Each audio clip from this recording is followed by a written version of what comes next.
La guerre entre les États-Unis et l'Iran est entrée dans une nouvelle phase ces dernières semaines. Après des attaques iraniennes contre des bases américaines dans la région, qui ont tué au moins 3 militaires américains et en ont blessé près d'une centaine d'autres. Depuis le 7 juillet, le président Donald Trump a clairement indiqué qu'il n'y avait aucun intérêt pour des discussions en ce moment.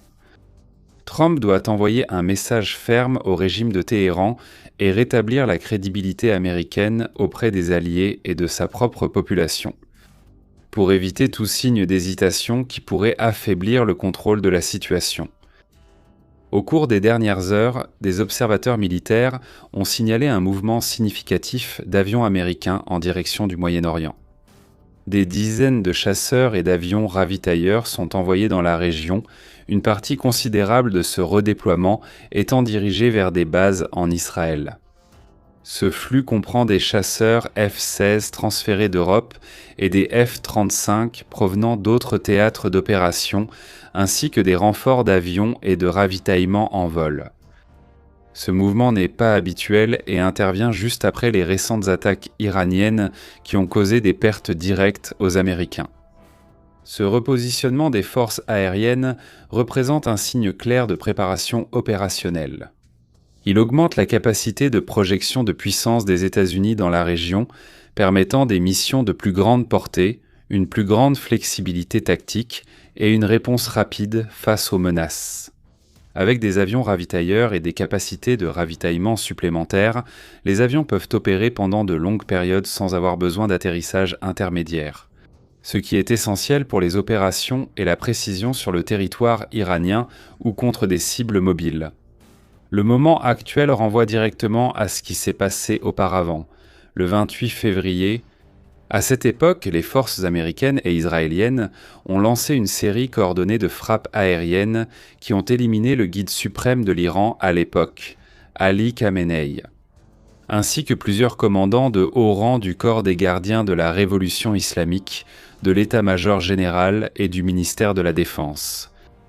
L'opération a été décrite comme une frappe chirurgicale qui a décapité les dirigeants, une partie importante de la chaîne de commandement iranienne et a temporairement désorganisé la capacité de réaction du régime. Aujourd'hui, avec le nouveau guide suprême, Mojtaba Khamenei, il y a des rapports concordants selon lesquels il ne se trouve pas actuellement sur le territoire iranien. Des informations indiquent qu'il suit un traitement médical, possiblement à l'étranger, après avoir été blessé lors des attaques initiales de février. Son absence publique prolongée, sans apparition vérifiée depuis des mois, renforce la perception d'instabilité au sommet de la direction iranienne. La combinaison de ces facteurs suggère que les États-Unis pourraient se préparer à des actions plus ciblées contre les membres restants de la direction iranienne ou contre les centres de commandement et de contrôle qui représentent encore une menace directe. Il ne s'agit pas seulement d'un renforcement défensif. L'envoi de dizaines d'avions avancés, en particulier vers des bases proches d'Israël, augmente considérablement les options d'attaque chirurgicale ou d'escalade contre des cibles de grande valeur. Ce type de mouvement aérien permet plusieurs possibilités simultanées. Tout d'abord, cela renforce la supériorité aérienne sur des zones clés du Golfe et du Levant. Deuxièmement, cela crée des conditions pour la suppression des défenses aériennes iraniennes à des points spécifiques. Troisièmement, cela ouvre la voie à des opérations de précision contre des bunkers souterrains ou même des installations mobiles de missiles et de drones que l'Iran a utilisées pour attaquer des bases américaines et des cibles alliées.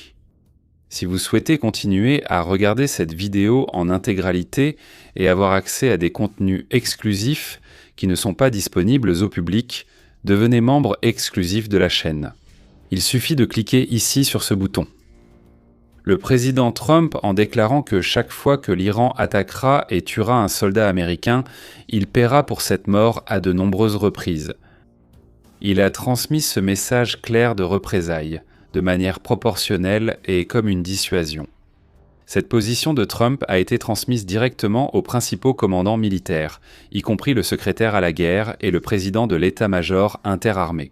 Cela indique que la réponse américaine ne se limitera pas à des frappes limitées, mais cherchera à obtenir des résultats concrets qui réduiront la capacité de l'Iran à continuer d'agresser les forces américaines et leurs alliés. Cette nouvelle phase de la guerre apporte une tension supplémentaire, car l'Iran a déjà démontré sa capacité à attaquer des bases américaines en Jordanie, en Irak et à d'autres endroits avec des missiles et des drones. Les récents incidents, y compris la mort de militaires américains dans des bases en Jordanie et en Irak, ont augmenté le coût humain pour les Américains et exercent une pression pour une réponse qui va au-delà de la défense passive. En même temps, les opérations américaines continues pour protéger le détroit d'Ormuz montrent que l'objectif stratégique inclut de maintenir les routes maritimes libres et d'empêcher l'Iran d'utiliser le contrôle du pétrole comme une arme. Des analystes militaires observent que le repositionnement actuel des aéronefs n'est pas isolé. Cela s'ajoute à une série d'actions américaines au cours des dernières nuits, y compris des frappes répétées contre des sites de missiles, des drones et des centres de commandement iraniens. Ce schéma suggère une stratégie de dégradation progressive combinée à la possibilité de frappes plus décisives si le régime persiste dans ses attaques contre les intérêts américains. Autrement dit, des dirigeants pourraient être éliminés. Ce qui est en jeu en ce moment va au-delà d'une simple riposte ponctuelle. Une opération visant directement les dirigeants restants de l'Iran, similaire à ce qui s'est passé le 28 février, pourrait modifier de manière significative l'équilibre interne du régime.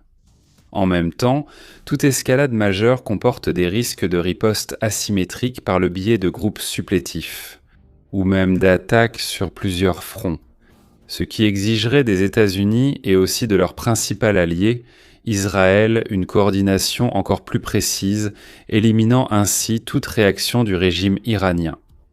Faites comme nos membres pour regarder cette vidéo en entier et recevoir des contenus exclusifs qui ne sont pas accessibles au public.